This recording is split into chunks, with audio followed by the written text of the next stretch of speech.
Muy buenas compañeros, hoy vamos a hablar de un tema que hemos tocado en muchas ocasiones, pero llevamos un tiempo sin hablar de ello y es el salto vertical. Entonces, aunque tiene muchísimas aristas, muchos aspectos que podemos tratar sobre esta capacidad clave, vamos a intentar hablar de qué factores a priori son los que más determinan el rendimiento de un jugador en esta acción que se da tanto en el baloncesto. Al final, depende del jugador, por supuesto, saltan más los interiores a priori que los exteriores, en torno a 40-50 saltos por partido, aunque depende muchísimo, obviamente, de eventos jugados, pero la idea es que no es una acción más, es decir, aunque no se dé tanto como cambios de dirección, que son infinitamente más frecuentes, sí que son ser acciones bastante ligadas al rendimiento y muy vinculadas a protección del aro, a poder finalizar cerca, jugar por encima del aro, etcétera. Y también sabemos que una persona que salta mucho es muy improbable que sea lenta, que sea poco explosiva, que cambie mal de dirección, que sprinte poco, es decir, que al final es como un termómetro del rendimiento neuromuscular de nuestros jugadores. Entonces, vamos a intentar desglosar qué factores consideramos que son los más importantes a la hora de determinar ese rendimiento del salto vertical. Es decir, esos factores que si analizamos de forma independiente, sin saber realmente cuánto salta ese jugador, podemos inferir su altura saltada, ¿vale? Por ejemplo, el primero sería la fuerza máxima. No están ordenados por orden, ¿vale? Es decir, los que vamos a citar, creemos que todos son importantes. Luego explicaremos los que creemos que son más importantes, ¿vale? O más críticos, pero a priori no queremos decir que la fuerza máxima sea el más importante. Sí creemos que es un prerequisito. Si un jugador es muy débil, es improbable que salte. Aún así, yo me he encontrado jugadores que en sentadilla tenían muy poca fuerza máxima, pero en parte se debe a falta de experiencia, a mala técnica, a miedo a poner peso o quizás al rango de movimiento, que realmente son fuertes en un rango muy específico, con bastante grado de extensión de rodilla y no tanto en rangos profundos. Pero a priori, si un jugador es débil en una acción motora, en X grados de extensión, flexión, etcétera, es muy improbable que salte mucho. Al final también la potencia es fuerza por velocidad, aunque tiene diferentes fórmulas, fuerza por velocidad. Si la dimensión de la fuerza es ínfima, es muy difícil que ese jugador sea explosivo. Por lo tanto, un prerequisito es alcanzar un nivel básico de fuerza máxima. Hay diferentes autores clave tradicionales como Berjosansky, hay otros autores que establecen niveles mínimos de fuerza relativa, pues 2 veces el peso corporal en sentadilla, 2,2, 1,8, hay diferentes rangos y aunque quizás no siempre es realista llegar a esos niveles, porque al final si no, pues en baloncesto profesional habría muy pocos jugadores que pesando 115 kilos levanten 2,30 en sentadilla, yo no he visto a ninguno, quizás alguno hay, pero sí que es cierto que no tiene sentido centrarnos en detalles, centrarnos en angulación, en RFD, etcétera, si el jugador es claramente débil. Entonces, en primer lugar, tener una fuerza máxima relativa mínimo decente. Pues decente puede ser 1,5, 1,6, si puede ser más alto, genial, pero intentar mejorarla.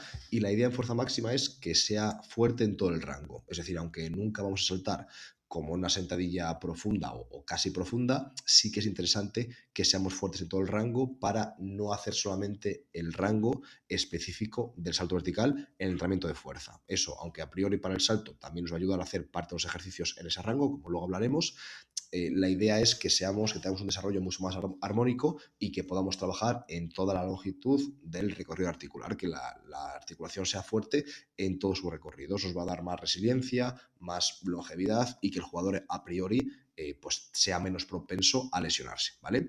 El segundo sería la coordinación específica. El salto es una habilidad compleja, es decir, es difícil saltar a nivel de coordinación y cuanto más específico sea el salto, mucho más difícil. Por ejemplo, un SJ o un CMJ es mucho más sencillo que saltar a machacar a 2 tiempos, a un tiempo, como sea. O, por ejemplo, saltar a vóley para sacar. De hecho, si os fijáis, algún jugador, bueno, si siquiera jugar, vamos a pensar en alguna persona, un powerlifter, que si le pones a saltar, suelen saltar y por supuesto los halterófilos, que son muy potentes, si le pones a hacer un saque de vóley, es imposible. Si pones, de hecho, a un jugador de baloncesto que sea un dunker hacer un gesto de vóley que no lo tiene asumido, seguramente salte mal y bastante poco. Es decir, al final hay una parte que es coordinación. Si tú tienes un buen motor, si tienes buena fuerza, buen RFD, como luego hablaremos, pero muy mala coordinación, seguramente saltes de forma submáxima hasta que poco a poco lo vayas alcanzando. Entonces, no olvidarnos que al final es una acción motriz y que hay que practicarla como tal. Si queremos saltar mucho para machacar, una parte importante del entrenamiento tiene que ser practicar esos saltos. Luego energía músculo-tendinosa, es decir, energía elástica, básicamente fuerza elástico-músculo-tendinosa.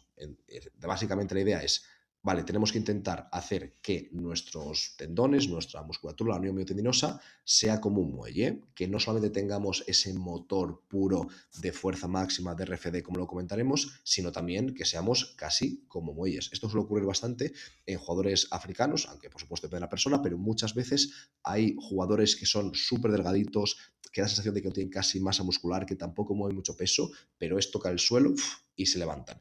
Esos jugadores son muy elásticos y su tendón actúa pues casi como si fuera un muelle, como si fuera un canguro, ese tipo de jugador. Entonces la idea es, dentro de lo posible, hacer que todos los jugadores vayan más hacia ese tipo de acción. Es decir, que sin renunciar a fuerza máxima RFD, que sí que seamos cada vez más elásticos. Trabajo de fuerza explosiva, como comentamos, con fases excéntricas a alta velocidad, con un tiempo de acoplamiento reducido entre fase excéntrica y concéntrica, es decir, que no haya mucho tiempo entre que freno la carga y subo arriba. Con esto hay que jugar con los pesos, no siempre se podrá hacer con un peso muy elevado, pero intentar que no solamente cuente la fase concéntrica o el peso levantado, sino cómo se levanta. Ser muy capaces de frenarlo y acelerarlo muy rápido y que sea casi como un látigo. Podemos además ayudarnos con bandas elásticas, por ejemplo, que aceleren esa fase excéntrica. Podemos intentar utilizar diferentes implementos que el foco sea, vale, tengo que intentar bajar y subir de forma muy elástica. Luego tenemos el cuarto de los que considero principales, que sería el RFD, ese Rate of Force Development, el ratio de desarrollo de fuerza, tanto concéntrico como excéntrico. Lo que decíamos, la fuerza elástico-musculotendinosa, lo que acabamos de decir ahora mismo, depende no solamente de cómo de rápido aceleramos, sino de cómo rápido podemos frenar la carga. Si se da el caso de que somos muy fuertes a nivel concéntrico y muy débiles a nivel excéntrico, no debería ocurrir, porque al final el trabajo de fuerza ya requiere ambas, pero imaginaos un caso extremo en el que un jugador es muy fuerte concéntricamente y muy débil excéntricamente, su energía elástico-musculotendinosa va a ser muy mala porque ese jugador no tiene la confianza de frenar esa fuerza, esa inercia, y si la frena lo va a hacer lentamente, se va a disipar mucha energía elástica. Por lo tanto, un buen RFD, tanto excéntrico como concéntrico. Excéntrico, frenar cada vez más rápido, cada vez más carga externa, y concéntrico, acelerar cada vez más rápido, cada vez más carga externa. Y por último, el quinto también es importante, o creemos que quizás no tanto a priori, pero por supuesto también lo es, que es la fuerza del complejo pie-tobillo. ¿Por qué decimos que no es tan importante? A priori porque, por ejemplo, hay un argumento que leímos en el libro de Joel Smith, Vertical Foundations, que comentaba que realmente si tú, por ejemplo, intentas saltar, imagínate, por ejemplo, que aíslas articulaciones y tú intentas dejar fuera la articulación del tobillo, es decir, saltar sin hacer la última extensión del tobillo. Saltas menos, por supuesto, pero puedes saltar. Ahora intenta hacer al contrario. Salta solamente con el tobillo. Es prácticamente imposible saltar, ¿vale? Otra cosa es que tú saltes saltos repetidos, los que implicas un poquito a rodilla, un poquito a tobillo, pero a priori tiene menos importancia que la cadera y la rodilla. Por lo tanto, creemos que no es tan importante como las cuatro previas, pero por supuesto que lo es. Al final es el único punto del cuerpo que está en contacto con el suelo, y si es débil, si tiene poca fuerza, va a disipar mucha energía elástica. Siempre ponemos en este tema, cuando hacemos alguna formación, como para nuestra membresía y demás, hacemos el ejemplo de si tú eres, por ejemplo, muy fuerte en el tren superior, con el tren inferior, quieres dar un puñetazo, pero la mano es exageradamente débil y está floja, va a transmitir mucha menos fuerza a ese saco de boxeo, por ejemplo. Si cierras el puño, si esa mano es fuerte, esa muñeca es fuerte, va a transmitir casi toda la fuerza que le ha generado esa cadera, ese tren inferior, ese tren superior. Un poquito, este es el símil con el tobillo. Si tu pie tobillo es muy débil, no va a poder transmitir ni absorber la fuerza que el resto del cuerpo está generando contra el suelo y que el suelo le está devolviendo. Y por último, comentar que aunque no se suele comentar mucho, no es algo tan popular, el tren superior también influye. Como decíamos, Joel Smith en su libro Vertical Foundations estima que el tren superior puede contribuir en torno al 10-20% a la altura alcanzada. Por lo tanto, no tiene sentido a priori centrarnos al poner el foco en el tren superior para saltar más, pero tampoco tiene sentido ignorarlo. A priori, ¿qué haríamos? Yo creo que simplemente un buen trabajo de práctica de salto nos va a dar esa coordinación específica, y luego entrenar el tren superior, no solamente enfocado a fuerza máxima o hipertrofia, sino darle una parte de fuerza explosiva, lanzamiento baloncinal, es decir, gestos balísticos que nos ayuden a saber cómo utilizar nuestros brazos para impulsar el resto del cuerpo, o al menos para no frenar, ¿vale? Entonces, esto es la base. Ahora tendríamos que intentar traducir lo que hemos dicho a ejercicios específicos y una vez que lo hagamos podremos ayudar a nuestros jugadores a saltar más. Si quieres ver ejemplos concretos, planificaciones, saber cómo lo hacemos nosotros, tenemos, por ejemplo, en nuestra membresía, en el Clutch, diferentes formaciones específicas para mejora del salto. Entonces, si te apetece acceder, tenemos una prueba gratuita de 7 días. Coméntanos escríbenos mejor por privado por Instagram que te gustaría probarlo si no lo has hecho hasta ahora y puedes entrar a ver si te convence y si te gusta, ¿vale? Así que nada, con esto nos despedimos, nos escuchamos la semana que viene.